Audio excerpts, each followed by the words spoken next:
Welcome everyone, and let's start the next topic of the thermochemistry. That is the first law of thermodynamics. And the first law of thermodynamics that I am going to discuss with you people, that is with special reference to chemistry. The first law of thermodynamics is nothing new, but it is basically a version of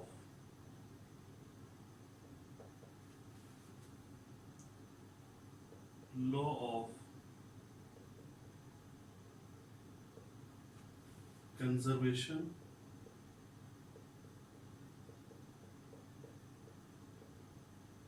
of energy.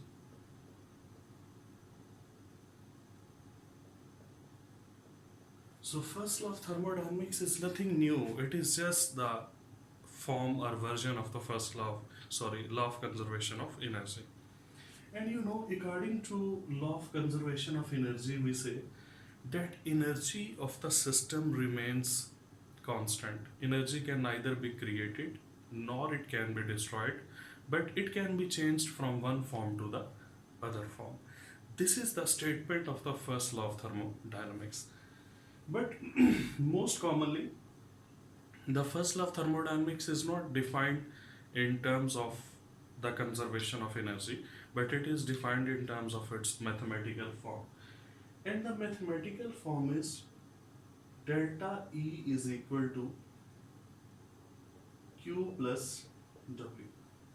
Now, what is delta E? In some books, you will not see delta E, rather, delta U is written because the symbol of internal energy, which is commonly used, that is E as well as U.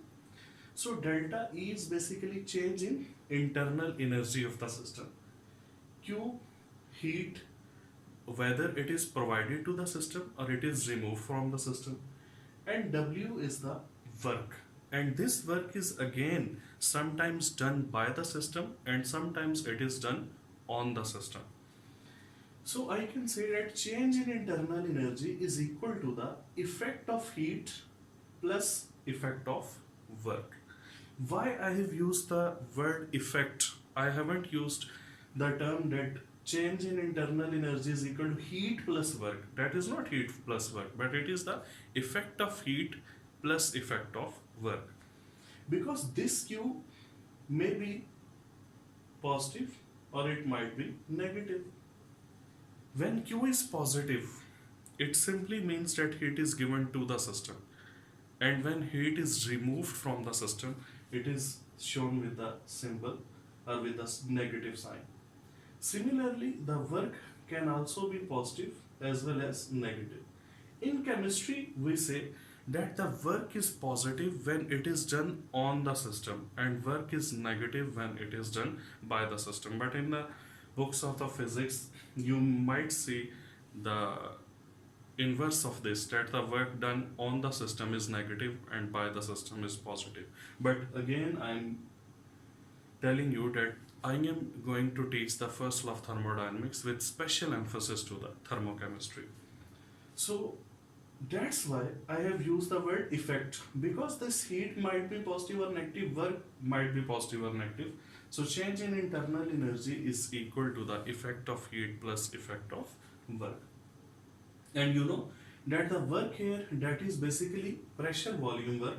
So I can also write that delta E is equal to Q plus P delta V. Again, it is mathematical form of the first law of thermodynamics. It means that there are two ways through which the system can exchange energy with the surroundings. The one is the heat and the second is the work. Now there are some important conditions in which the first law of thermodynamics is discussed. Let us discuss those conditions. Suppose that we are discussing a system when it is isochoric. Isochoric simply means that the volume will remain constant. Means volume will not change. And when the volume remains constant, it means that delta V will be equal to 0 because there will be no change in volume. And it can be observed when we are studying a gas in a cylinder with immovable piston. When the piston is not movable, it means that volume cannot change. So the work done on the system and work done by the system, both are not possible. And now the only way to exchange the energy with the system, that is the heat. And when there is isochoric process, then the Q is shown with symbol QV. So we will not use here Q, rather we will use the symbol QV. The Q is simply the heat, but QV means that this heat is given to the system when its volume is constant. In this case, what will be the form of the first law of thermodynamics? So according to first law of thermodynamics, delta E is equal to QV plus P into 0. So delta E, that will be equal to QV. Mean the change in internal energy of the system will be just due to the heat which is given to the system, while the work done by the system or on the system, that will be 0. I can say that when the process is isochoric and when the volume is constant, it simply means that the heat given to the system at constant volume is only equal to the change in internal energy, and in this case the work done is equal to 0. So this one is the first case that you must keep in your mind. Now let us move towards the second case. When the volume is not constant but the pressure, applied pressure, that remains constant. So the second case is when we are discussing the isobaric process, in which case, in this case, sorry, the pressure will remain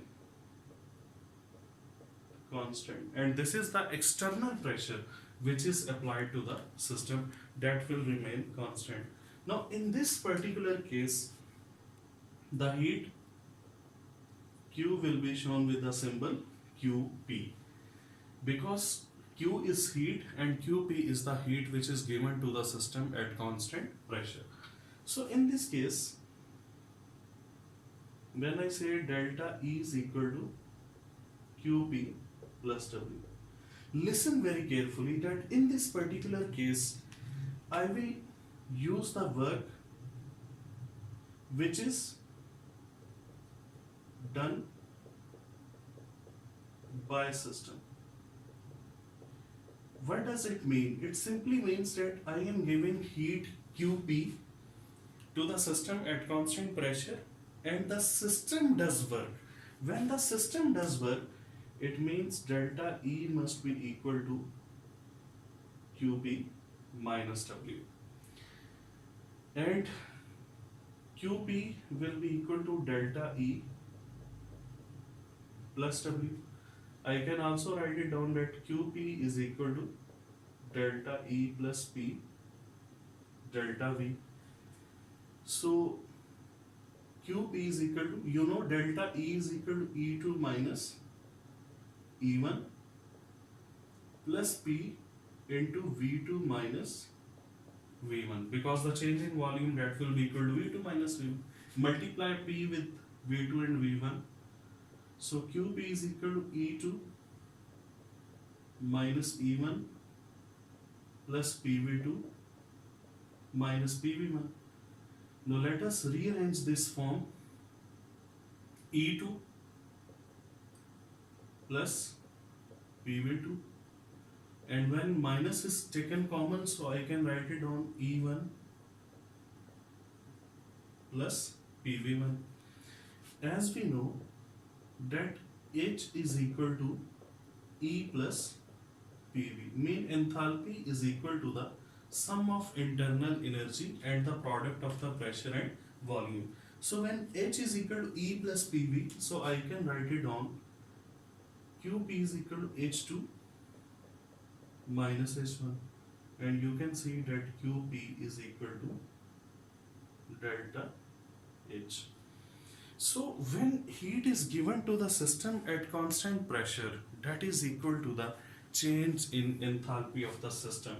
And in most of the cases when we are working in the laboratory, we work at the constant pressure conditions, mean we are discussing QP.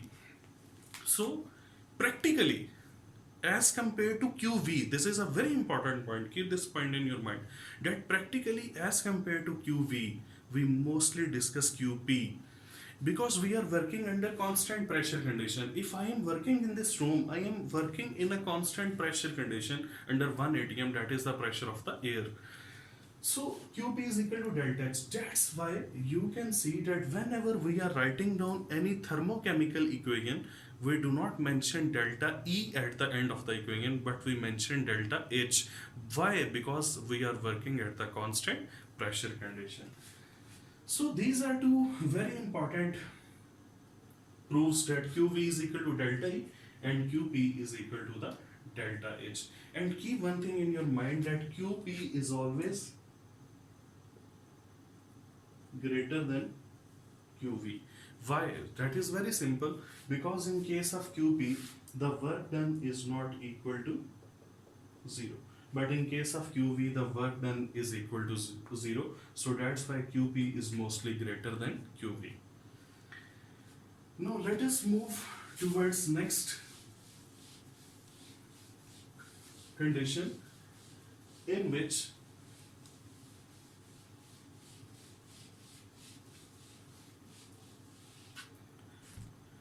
now the third one is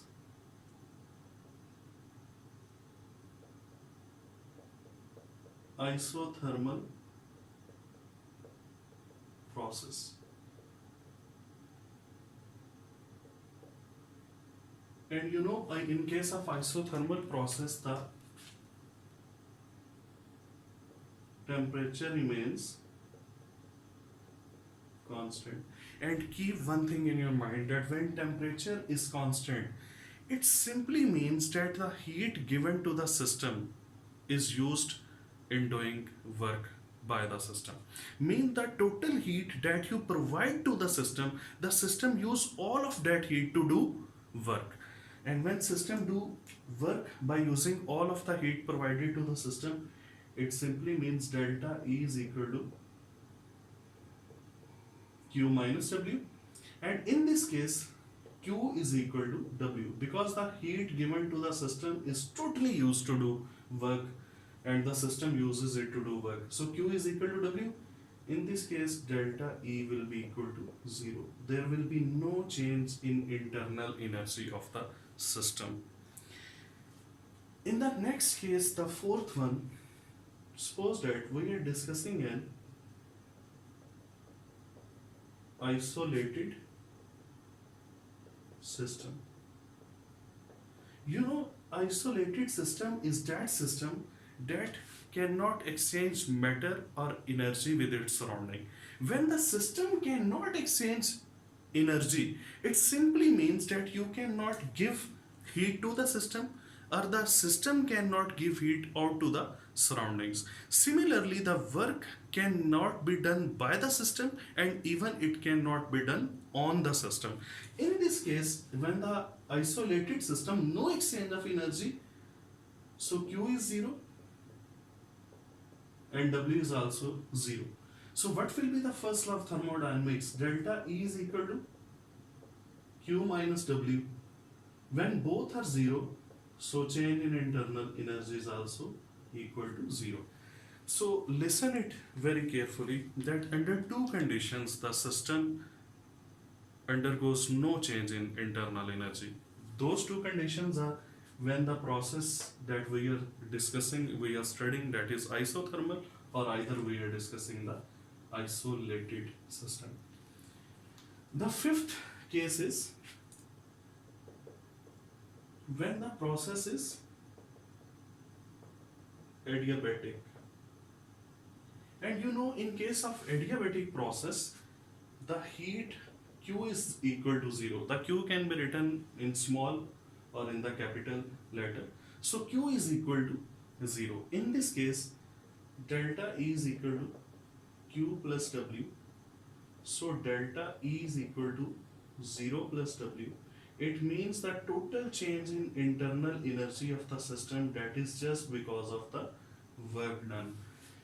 So delta E, that will be equal to the W. So these are 5 different cases. Now if I can sum up all these cases for you, then I will write it down that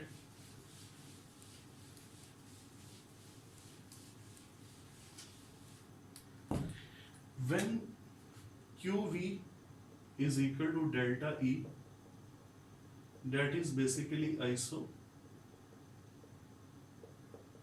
process. QP is equal to delta H, that is basically isobaric process or isobar process. When delta E is equal to 0, so there are two options: either the process is isothermal or you are discussing the isolated system. And when delta E is equal to W, it simply means that you are discussing the adiabatic process. So these are the different cases related to the first law of the thermodynamics. And keep one thing in your mind, that in case of liquids and solids, you know that liquids and solids are not compressible and neither they show the appreciable expansion. So in case of liquids and solids, the volume almost remains constant. If H is equal to E plus PV, then delta H is equal to delta E plus P delta V. Because delta V will be 0 as volume is constant, so delta H will be equal to delta E. And that is only true when we are discussing the non-compressible liquids and solids, or those liquids and solids that do not show the appreciable expansion. And normally the liquids and solids, they do so that their volume remains constant. Now let us discuss some calculations which are related to the first law of thermodynamics.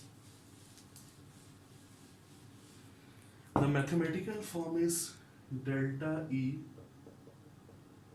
is equal to Q plus W.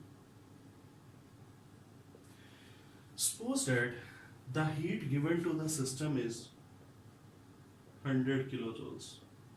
Because I have said that heat given to the system, so that will be positive. And the work done by the system, that is 75 kilojoules.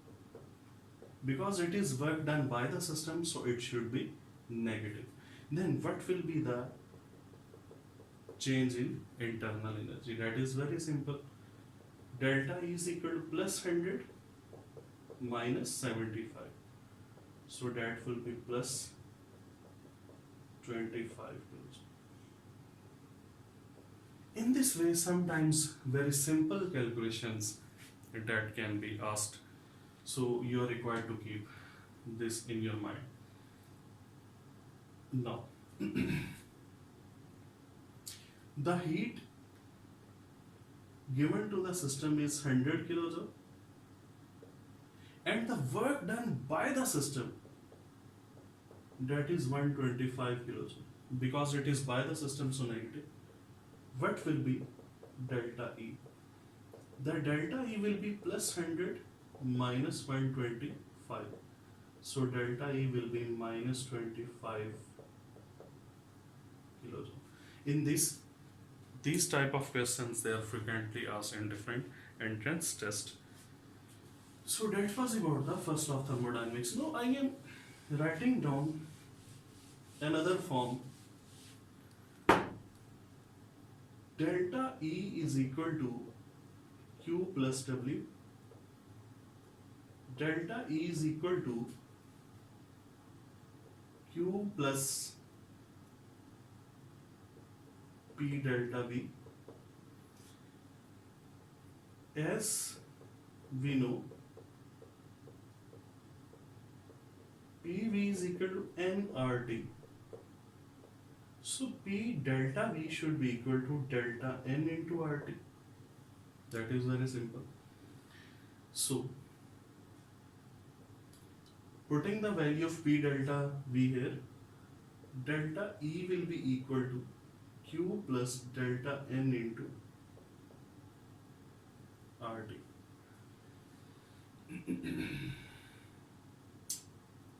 That is also a form of the first law of thermodynamics. Now, N2 plus 3H2 goes to form 2NH3. Suppose that the process is irreversible and they are in gaseous form. What is delta N in this case? 2 minus 4, that is equal to minus 2. So, delta E is equal to Q minus 2 into RT. This will be the form of the first law of thermodynamics for this particular equation. It means that this form is also very important, because if an equation is given, we can simply find out the value of the delta n, and by finding out the value of delta n, we can modify this equation like this. So if H2 plus I2 goes to form 2HI,